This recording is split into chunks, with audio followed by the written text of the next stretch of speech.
European tourist says that a family never felt so unsafe than in downtown Seattle. Not Skid Row, not the Tenderloin, San Francisco, downtown Seattle. You mean where all the tourists go? Yep, let's get into it. Here we go.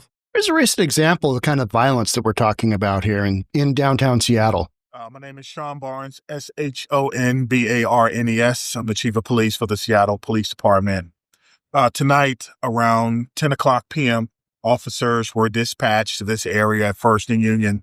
And First and Union. 3 people downtown. Shot. Officers arrived within 2 minutes and began life-saving measures. 2 of our officers are also qualified to be EMT, which we think really contributed to the outcome that we see. Unfortunately, one of those persons did succumb to their injuries after being transported to the area hospital. What we know is that there was an altercation between 3 individuals. One individual produced a weapon, fired on the 2 individuals, and then began to flee the scene. When he did, he encountered a private citizen that was licensed to carry. The private citizen fired his weapon, striking the suspect. We did recover the suspect's weapon, and that private citizen is cooperating. So in this same area, you've basically got, you're talking the downtown core, talking Pike and Pine, 3rd, kind of that area. Exactly right here. This is where I got yelled at a few weeks ago by a drug dealer or somebody representing the drug dealing industry on this very walking literally right here. Here you've got a fentanyl addict bending over, hunched over, and here's McStabby's. That's the McDonald's on the corner of 3rd Avenue and Pike and Pine, the northeast quadrant of, I think, Pine and 3rd. So you've got this massive amount of just criminal activity going on in downtown Seattle. And it's no wonder that you've got tourists that come in and basically stay. I've never felt so unsafe. And getting back to this one, so it's so bad that the city has come up with, they've installed a bunch of lights going across the street, like overhead lights. It's supposed to make it pretty. It's supposed to make it better. A better atmosphere for the drug dealers to sell their drugs. A better atmosphere for the fentanyl addicts to nod off. You know what I mean? And instead of nodding off like heroin addicts used to do, kind of just, head down, be literally standing up and nodding off like this, these people full bend, full over, just like this individual here. It's wild. And then our next step is that the sidewalk is so bad in this area that they are putting murals. They're literally painting murals on the sidewalk so that the fentanyl addicts have a nice place to pass out on. Yeah, that's what we're doing. That's what we're doing. European tourist account of a trip to Seattle is generating lots of discussion on Reddit after declaring he and his family never felt so unsafe in downtown Seattle. We were in family, just arrived at a hotel downtown, decided to hang around and find a place to eat. This is classic. First people we met was a dude on the phone, not walking straight, with a huge hunting knife in his right hand.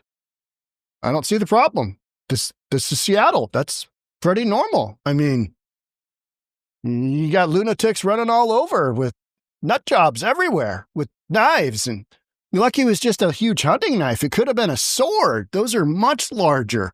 Where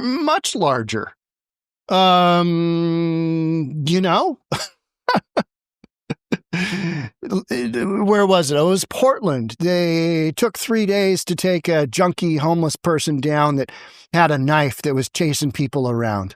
I mean, this is pretty normal stuff for a big blue liberal city.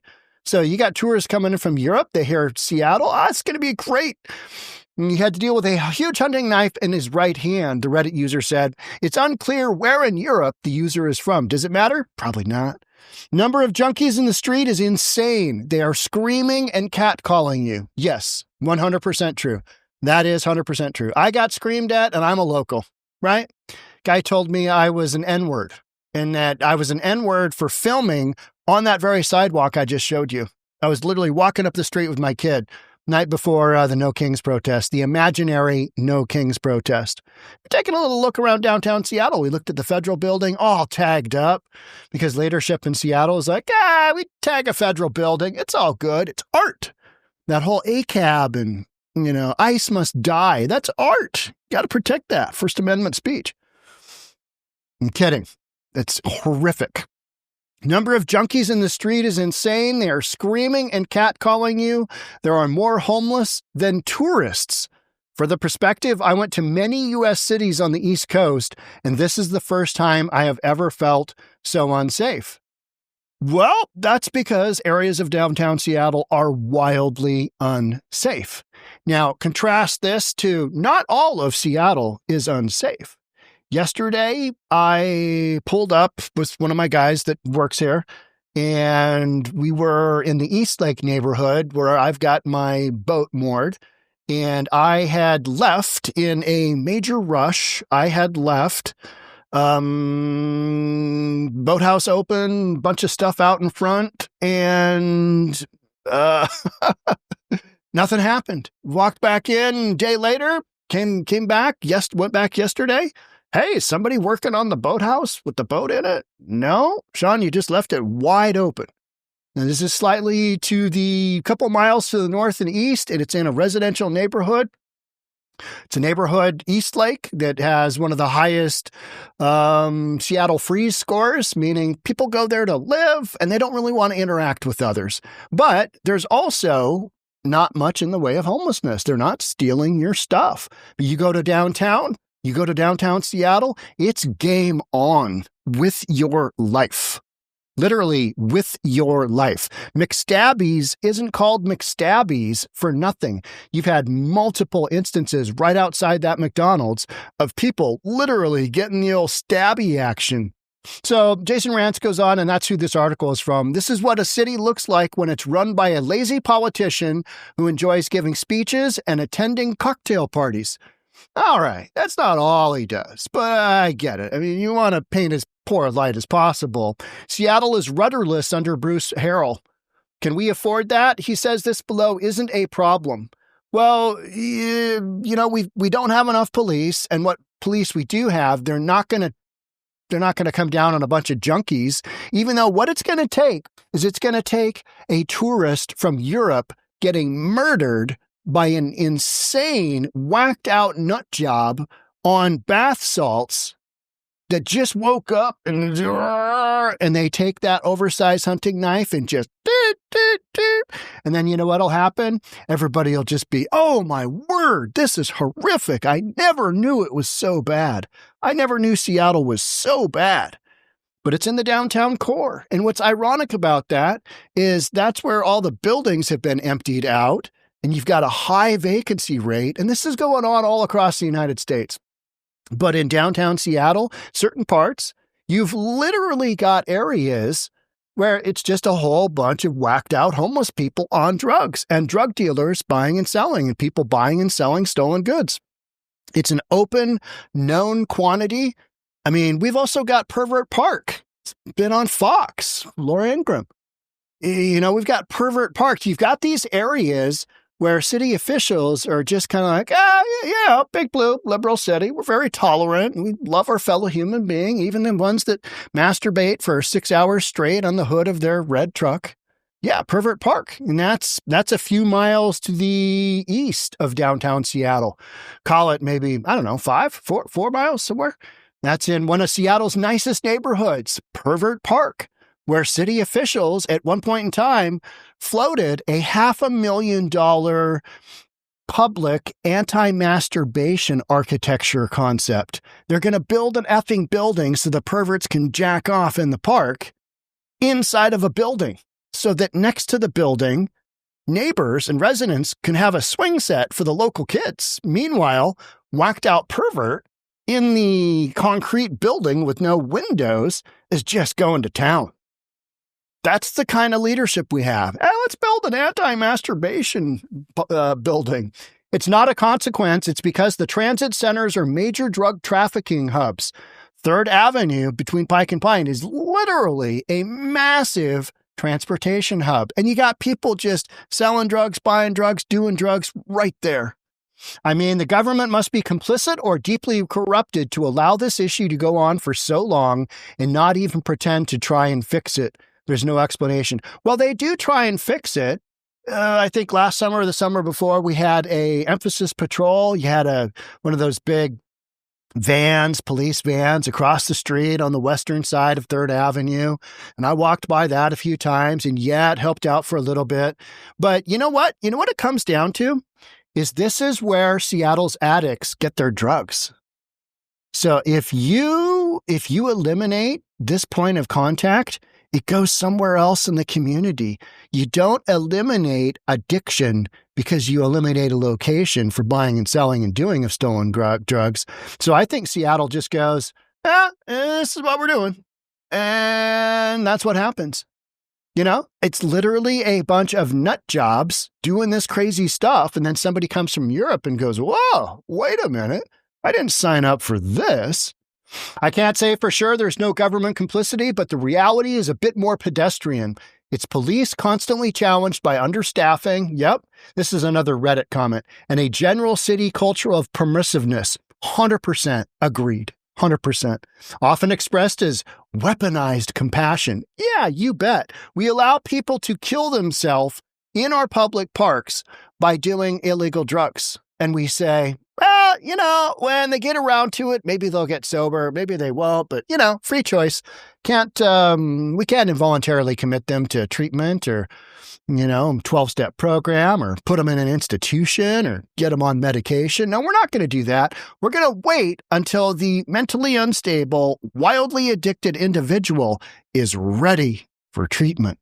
That's what we're doing. Instead of seeing the worst of addicts and homeless as issues needing correction, they're first seen as people in crisis, which they are. And instead of treating them as blights on the city, which they also are, local culture uses social pressure to permit them to continue until they get violent because the optics are otherwise bad, another user said. 100%. 100%. And that's why I say, oh, they killed a tourist from Europe? Good Lord, that's horrific. When did downtown Seattle become so dangerous? And remember, it's not all of downtown Seattle. There are areas where it's like, this isn't terrible. This is pretty nice. This is pretty cool. There are mostly areas like that. But then you've got the downtown core, and it's a whole nother level. And that's what this article is focusing on, that whole nother level. You think that you've walked into some dystopian nightmare, like a zombie movie, literally. But it's way scarier than that because these people, unlike zombies, they're pretty, you know what they're going to do. They're predictable. It's the word I'm looking for. Drug addicts? Not so much. They're unhinged. And you look right at their eyes and they're looking at you, and yet they're not registering. They've got this haze of insanity and stupor from drugs, from years of drugs. And they're just doing weird stuff because we've let them. And we've said, it's okay. You're still a good human being deep down. You're still a good human being. Another Reddit user from Portland assured this thread that it's not just a Seattle crisis. Oregonian here. It's the same in Portland. All the best restaurants, nicest hotels, swankiest bars in the most expensive area. Walk a half a block in the wrong direction and you're in a homeless encampment where the sidewalks are all blocked by tents and people are using drugs openly. A strange incongruence indeed, the user claimed. Yeah, absolutely. Absolutely. And in the downtown cores where we've allowed this to happen, it's not pretty. So does this shock me? No. But is it the experience of every single tourist? No. So as you're looking at this photo here, you are looking west and only a couple of blocks that way. If you stand out in the middle of this intersection, you can see the Pike Place Market sign. So McStabby's and just an area of unbridled drug usage, sales, stolen goods, just open air, as open air as you can imagine, all over this sidewalk. And it's a couple of blocks from one of Seattle's most iconic throw in the fish type environments. This is what we're dealing with. This is another one of Jason Rantz's great articles. Mayor's office backs sidewalk murals for fentanyl addicts to pass out on. Now, I reported that one as well. I covered that one as well. But it's going to take more instances where people are impacted from a tourism standpoint for city officials to go, okay, I guess we just can't let it just kind of rip.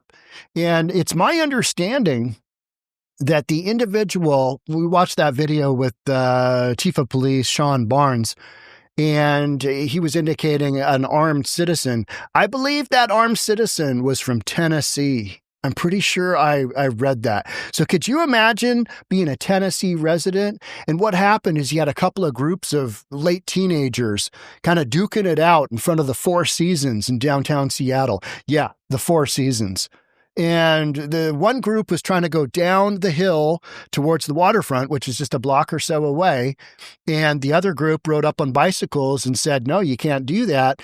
Somebody whipped out a gun, started shooting, and then they tried to run away. And the tourist from Tennessee brings out his gun, concealed carry weapon permit, which is it's open carry in the state of Washington. And he kills the shooter. He kills him. Could you imagine that tourist experience? How'd your deal to city go? To Seattle City go? Pretty good, other than the fact that, I had to defend these teenagers and I had to kill a dude. Beyond that, though, it was stellar. Space Needle, 2 thumbs up. Monorail, Fish Market, you betcha. Starbucks everywhere. Well, not in this area here because Starbucks is left, along with every other major company except Uniqlo. They don't really get it, nor do they care. They've got 3 guys out in front with Uzis. That's how they handle. Literally, Uniqlo, which is, I believe, Chinese retail clothing. I bought some of their stuff. It's pretty good. It's cheap, but it's good stuff. It is literally, if you're standing here looking at this, it's over your right shoulder. Uniqlo opened up a store there a couple of years ago. They seem to be doing fine. But again, they've got 3 guys out in front with Uzis. This whole area, just wildly out of control. And is it a shocker that a family from Europe comes to our downtown Seattle and goes, whoa, what do you got going on here? Yeah, you got a bunch of stuff, but it's pretty well contained. And I'm not saying that just because. You've got other neighborhoods. You've got Belltown, Helltown that is really coming into his own as far as, drug usage and people breaking and entering and, vandalism and just a bunch of crazy lunatics running around, homeless people. Because when you move them from one neighborhood to somewhere else, that somewhere else becomes now Belltown, Helltown. It's and that's kind of just to the north and west of what we're talking about here, just basically due to the north. So when you push people out of, say, Pike and Pine and Third, they got to go somewhere, right? They're not going to just disappear. Drug addicts ain't just going to, you know what? They pushed us out. Guess today's the day I go sober. Guess today is the day I just stop stealing from the community to get my drug money. Guess today's that day. Doesn't happen like that, does it? No. These people, the ones that you see congregating, in these crazy street scenes, yeah, they're the ones that make the the tourist memorable. Jason finishes off his article with, maybe this tourist should thank Harold for the unforgettable Seattle experience, but don't expect him to come back. Now, the words of advice I would say is just if you come to Seattle, be careful. It's got a lot of cool stuff. It's got great neighborhoods, epic stuff, but be careful. Name of my boat is caveat emptor, which means the buyer beware. Tourist beware. Because there might be a guy with an oversized hunting knife talking on his phone to nobody, and you got to confront him. All right. Yeah. And that's the unforgettable Seattle experience. Thanks so much for being here. That's it for me on this one. We'll catch up with you on the next one. Love to have you subscribe, do all that good stuff, and I'll see you then. Bye for now.